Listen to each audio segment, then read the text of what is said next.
Good day, grade 7. I am John Mackay A. Flores, or you can call me Sir Ma. So before we start our lesson for today, let us have an activity first called Fact, Fact or Myth. So the instruction is write F if the statement is a fact and write M if the statement is a myth. For number one, all non-communicable diseases or NCD cannot be prevented. They run in the blood of the families. So you have 5 seconds to answer.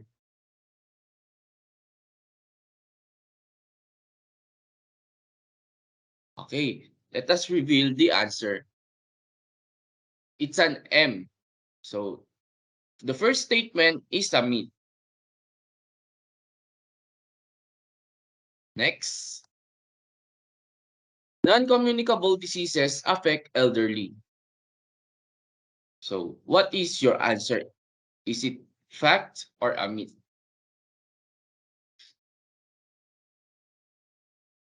Let us reveal the answer. It's a myth. Why?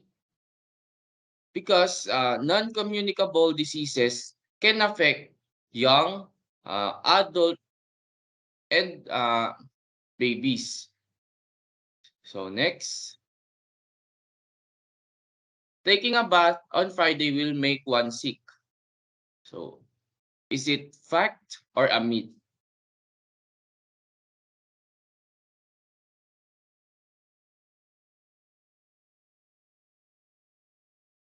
Let us reveal the answer. It is a myth. Why? Because there is no connection that that a person will be sick if he or she takes a bath on a Friday. If he or she takes a bath in Friday, there's no scientific explanation about that cause. Okay, next. Lung cancer only affects smokers. So what is it? Is it a fact or a myth?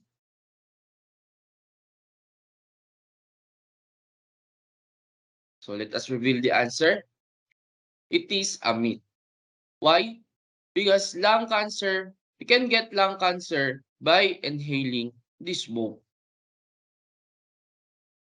Next, sleeping with wet hair can cause blindness. Is it fact or a myth?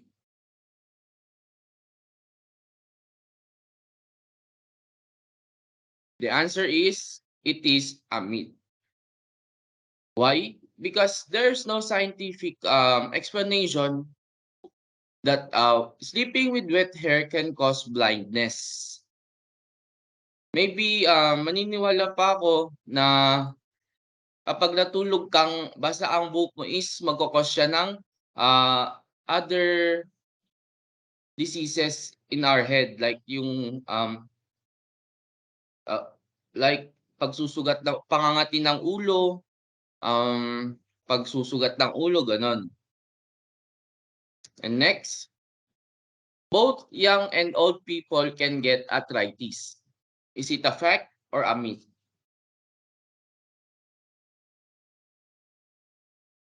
The answer is it is a fact. Next, eating heavy meals before sleeping can cause bangungot or what we call sleep paralysis. Is it a fact or a myth?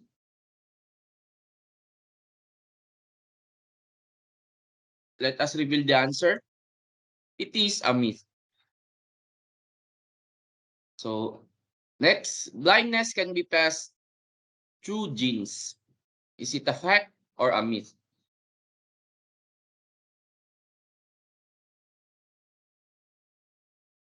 The answer is fact. Blindness can be passed down through genes or namamana ito sa mga nanay or tatay natin na may history ng pagkabulag or dati ng bulag. Next, sweet candies can cause toothache. Is it a fact or a myth?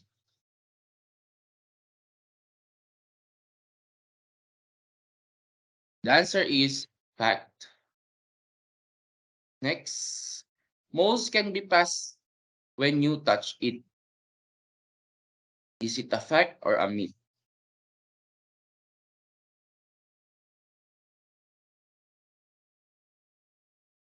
It is a myth. So, what is a non-communicable disease? Non-communicable disease or diseases, also known as chronic diseases, tend to be of a long duration and are the result of a combination of genetic, physiological, environmental, and behavioral factors.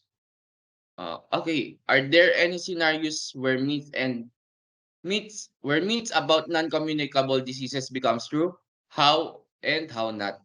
So there's none because non-communicable diseases are diagnosed through laboratories and doctors. So the myths about the non-communicable diseases that can be a myth or yung nangyayari is walang pruweba pa or wala talagang pruweba kasi there's no scientific explanation kung bakit nangyayari yung gano'n na disease. Just like yung ano, 'pag matutulog ka nabasa ang buhok mo is magiging cause ng blindness mo. There's no, scientific explanation or there's no there's no cases na yun ang naging sanhi ng pagka-blind niya. The next okay, so our topic for today is, debunking myths and fallacies about non-communicable diseases. So discussion. Remember the saying, health is wealth, a famous saying that refers to the importance of health to us. Our health is the key to our happiness. But sad to say, there are practices in the world that contradict the proper way of being healthy.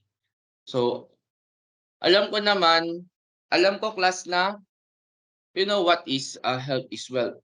So, if you are healthy, then you can move around, you can um, work work hard to gain a wealth. So, health is wealth. Kumbaga sinasabi dito is kayamanan natin ang ating kalusugan. Then, yes, our health is the key to our happiness. So, we are not going to be happy if we are unhealthy, di ba? We will be rather sad, depressed, stressed, because we are thinking about our unhealthy body. So, just like in the phrase said na our health is the key to happiness, to our happiness, then it is sad to say there are practices in the world that contradict the proper way of being healthy. So, myth and fallacy. Let us define what is myth and fallacy. So, myth is a popular belief or tradition that has grown up around something or someone, meaning it is only a form of practice established through the span of time without any form of scientific study. In short, it is a false perception. So, on myth, it is a popular belief of our ancestors back in the day kung saan um, our ancestors worshiping the Anitos and Anitas. So these Anitos and Anitas are small statues or big statues kung saan they um they give um sacrifices to this so that their prayers can be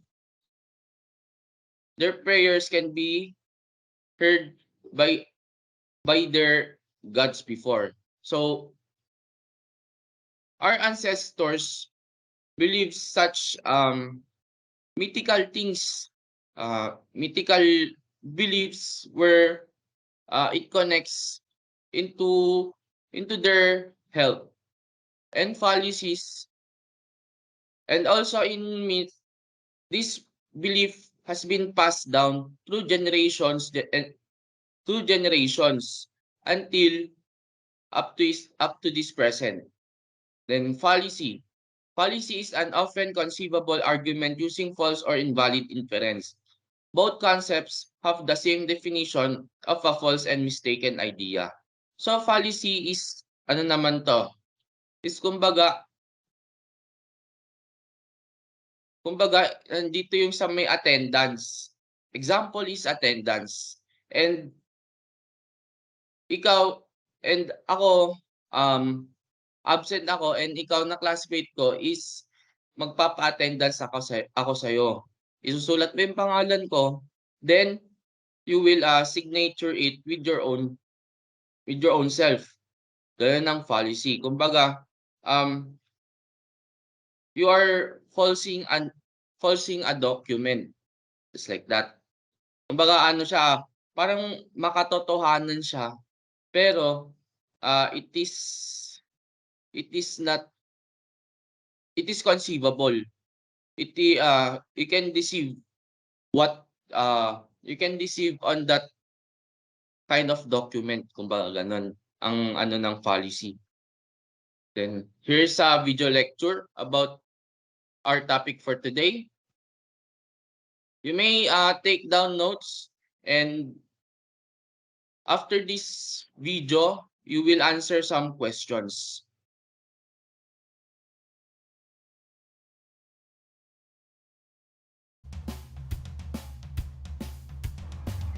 A warm welcome, my dear students, in our health class.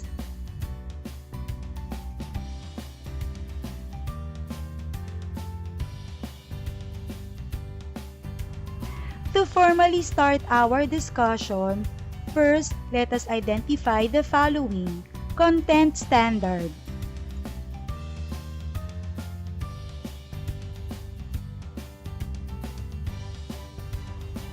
Performance standard.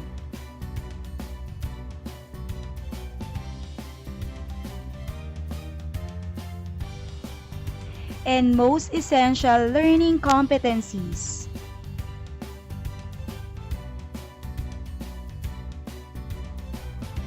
To jumpstart, let us recall the definition of health. It is a state of complete physical, mental, and social well-being, and not merely the absence of disease or infirmity. It is most often being related to solely the physical well-being of an individual. It is not more than looking healthy, but an individual must also be feeling, thinking, and interacting healthy to achieve wellness. Well, disease is a particular abnormal condition that negatively affects the structure or function of all or part of an organism, and that is not due to any immediate external injury. Diseases are often known to be medical conditions that are associated with specific signs and symptoms.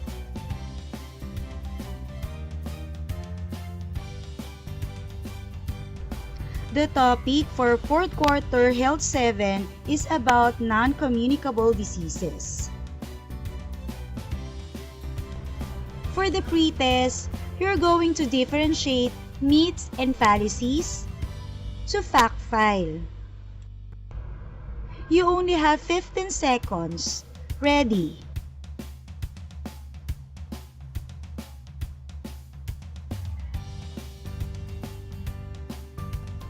For the answer, a fallacy is often based on a correct argument but applied to a wrong set of circumstances. A myth is a worse form of fallacy because it is not true or correct, while fact file is containing essential information about a product, substance, service, or other topic.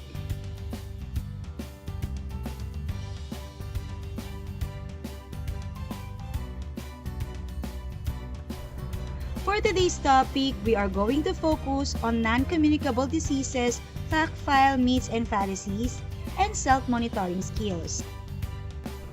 Let us begin with myths and fallacies that can directly or indirectly impact our health. Myths about non-communicable diseases. All NCDs are preventable, unrelated to infectious diseases. You cannot change human behavior when it comes to NCDs. Too expensive and complex to treat. No cost-effective solutions exist for NCDs. And NCDs are mainly diseases of the elderly and rich. The next part are the fact file about NCDs.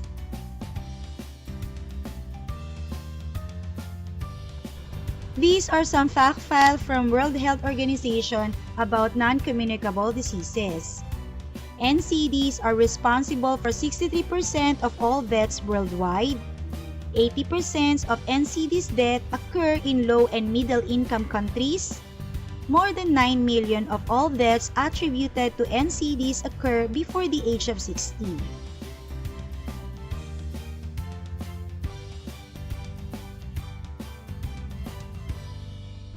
Eliminating major risk could prevent most NCDs.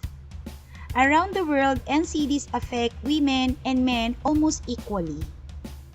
NCDs are largely preventable through effective interventions that tackle shared risk factors, namely tobacco use, unhealthy diet, physical inactivity, and harmful use of alcohol. Tobacco use kills nearly 6 million people a year. 5 billion adults 20 and older were overweight in 2008. Nearly 43 million children under 5 years old, 5 million adults and older were overweight.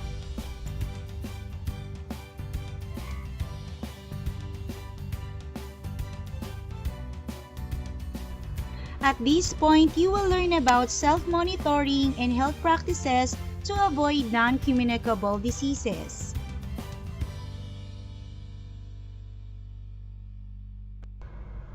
The self-monitoring skills are competencies that will help us assess when we are healthy or sick.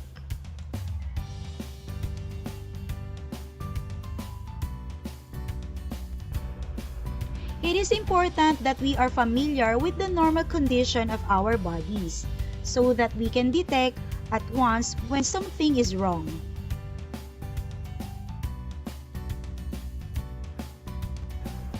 It is also important that we have information such as our vaccination record to ensure the health, safety, and well-being to provide preventive measures. Monitoring health practices. Do you think your practices help you avoid diseases?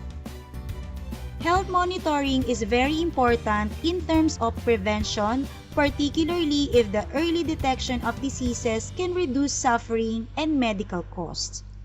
The diagnosis and prompt treatment of various diseases can radically improve alternatives for the medical treatment of the patient.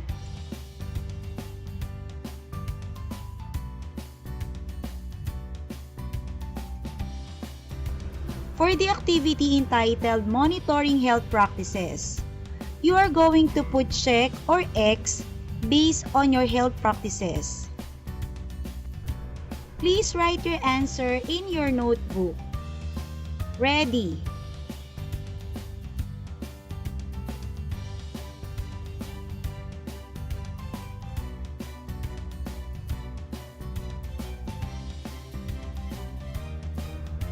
I get enough sleep. I consult a doctor when I observe something unusual in my body. I exercise regularly. I eat vegetables and fruits. I don't smoke.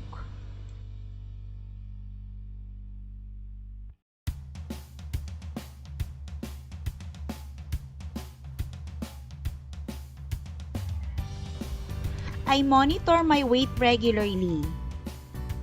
I drink enough amount of water. I avoid eating foods that are too salty, sweet, or fatty.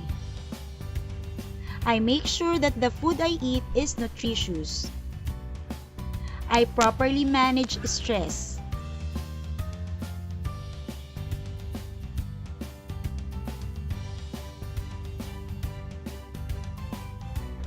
And for the rating, a check corresponds to 1 point.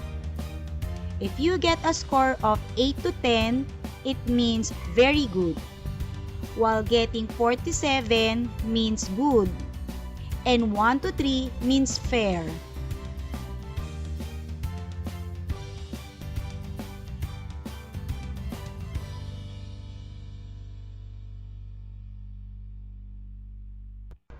In addition to the monitoring health practices, here are some checklists of safety health measures. Maintain personal health hygiene.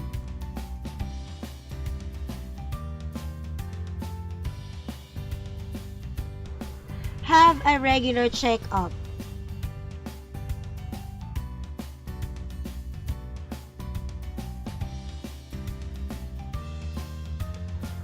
Create awareness in community.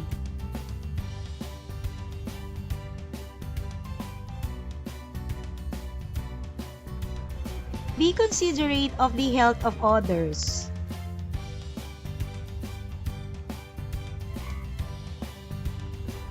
Avoid risk factors associated with non-communicable diseases.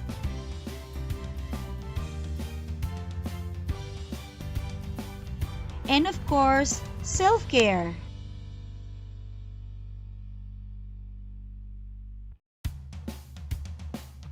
And for the last part is the self-management.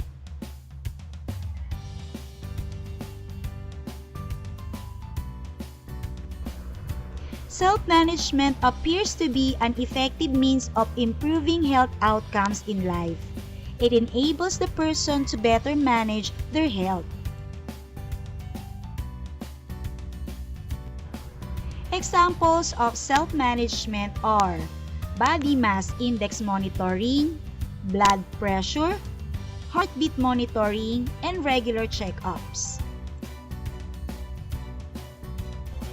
And for your activity entitled My Commitment to Prevent and Control Diseases, you are going to trace your right hand on a clean sheet of paper.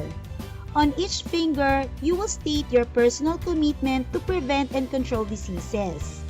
You can go back with the self-monitoring health practices and use them as a guide in writing your contract. Don't forget to ask your parent or guardian to sign on it along with your signature.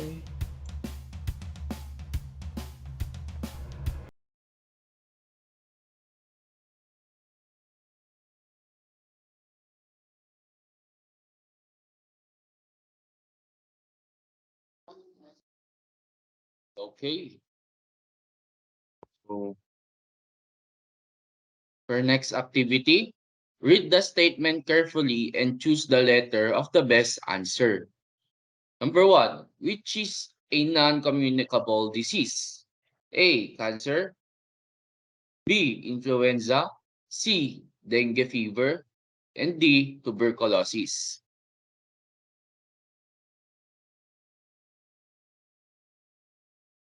Let's reveal the answer. The answer is letter A. For our next item, your friend is asthmatic. What do you think he or she should do to prevent an attack? A. Exercise. B. Manage stress. C. Eat balanced diet. And D. All of the above. Let us reveal the answer. The answer is D.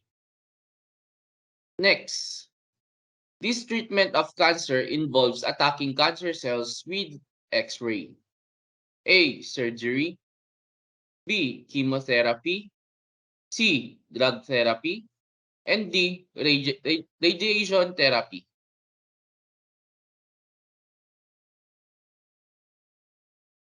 Let us reveal the answer.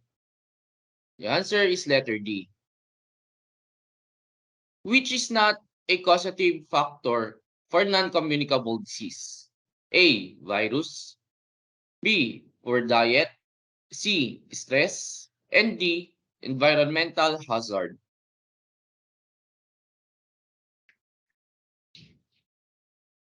Let us reveal the answer. The answer is C. And next, you notice that your grandmother is experiencing sudden weight loss, excessive thirst, and lack of energy. What type of disease do you think is evident? A. Arthritis. B. Hypertension. C. Diabetes.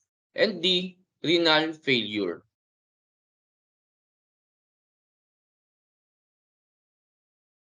Let's reveal the answer. The answer is letter C.